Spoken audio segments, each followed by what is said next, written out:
Paolo Segala, ingegnere, presidente di FISPMED, un'associazione che si occupa di Mediterraneo, si occupa di rivalutare Padova, il Veneto, Venezia come ruolo centrale del Mediterraneo. Cosa dire di Padova? Padova si sta vendendo i gioielli di famiglia, poi ha cominciato a vendersi anche le suppellettili e questo comporta che sarà molto difficile per la prossima amministrazione riuscire a fare una politica decente su molti argomenti, quindi dovremo stare molto attenti al tema dei trasporti, al tema dei rifiuti.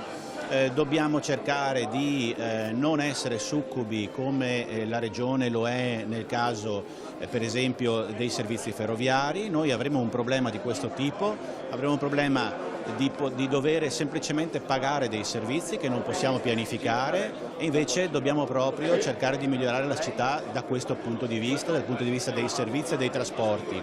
Un altro punto fondamentale del quale le precedenti amministrazioni hanno parlato molto poco è quello delle smart city.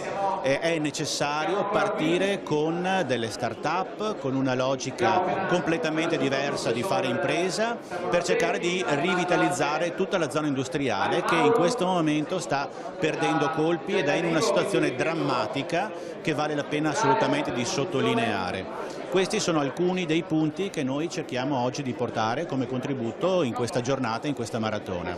Grazie.